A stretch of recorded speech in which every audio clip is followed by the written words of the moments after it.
बाबा साहब ने कहा, पढ़ने लिखने के बाद पढ़े लिखे लोगों ने समाज की तरफ अपना मुंह मोड़ लिया। ऐसे लोगों का समाज के प्रति रवैया एक विश्वासघात की तरह है।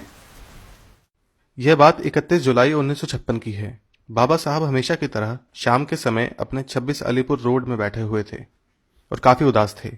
जब बाबा साहब के करीबी और उनके सहायक नानक चंद रत्तू जी ने उनसे दुख का कारण पूछा, तब बाबा साहब अपने दुख का कारण बताते हुए कहने लगे, मुझे किस बात का दुख है, ये तुम लोग नहीं समझोगे।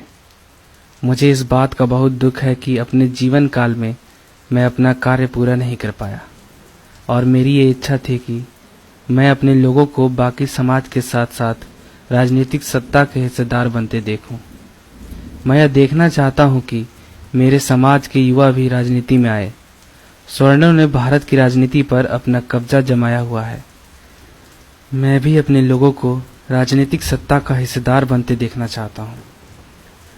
मैं अभी इस पलंग पर बीमारी के कारण बैठा रहता हूं। मैंने जो कुछ सुविधाएं लोगों को दी है उसका फायदा समाज के कुछ ही लोग ले पाए और पढ़ने लिखने के बाद उन्होंने समाज की तरफ अपना मुंह मोड़ लिया। ऐसे लोगों का समाज के प्रति रवैया विश्वासघातकी है।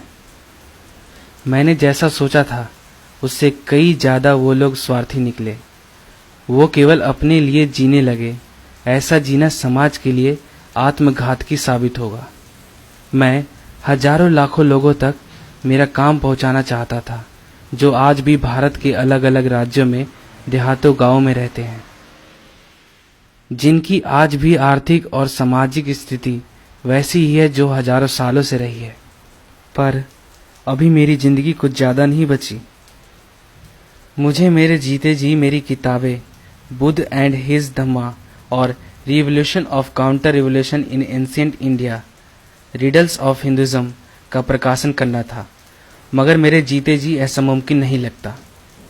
मुझे ऐसा लगता था कि मेरे जिंदा रहते मेरे समाज में से कोई आगे आकर मेरी इस मिशन को आगे ले जाएगा, मगर ऐसा कोई मुझे अभी दिखता नहीं। जिनके ऊपर मुझे भरोसा था, विश्वास था, वो लोग सत्ता के लिए आपस में लड़ रहे हैं। वो लोग ये नहीं समझ रहे हैं कि कितनी बड़ी जिम्मेदारी उनके ऊपर है।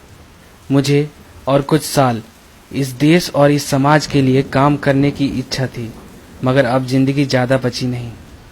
मौजूदा हालत में देश के विकास पर अपना मत रखना बहुत ही मुश्किल हो रहा है, जहां पर लोग प्रधानमंत्री के विचारों के खिलाफ जाने को तैयार नहीं हैं, फिर वो देश और समाज हित के लिए कितना ही फायदेमंद क्यों ना हो। और मैंने जो कुछ हासिल किया है वो खुद की बदौलत हासिल किया है। ऐसा करते वक्त मुझे ढेर सारे लोगों के विरोध का, खास तौर पर समाचार पत्रों का खासा विरोध सहन करना पड़ा। और आज जो ये काफिला यहाँ तक आया है वो काफी संघर्ष और मेहनत से मैं ला पाया हूँ। अगर ये कारवां उन्हें आगे ले जाना है तो उन्हें कई समस्याओं और कठिनाइयों का सामना करना पड़ेगा। अगर मेरे समाज को आत्मसम्मान से जीना है तो ये संघर्ष जारी रखना पड़ेगा। अगर उन लोगों से ये संघर्ष नहीं होगा तो उन लोगों से कह देना कि ये काफिले को यहीं छोड़ दें, इसे किसी भी हालत में पीछे नहीं जाने दें। हो सकता है ये मेरे जीवन का आखिरी संदेश हो, पर मेरे इस संदेश को मेरा समाज नजरअंदाज नहीं करेगा, ऐसी मैं आशा करता हूँ। जाओ नानक जाओ, मेरा यह संदेश मेरे समाज के लोगों को पहुँचा दो। जाओ।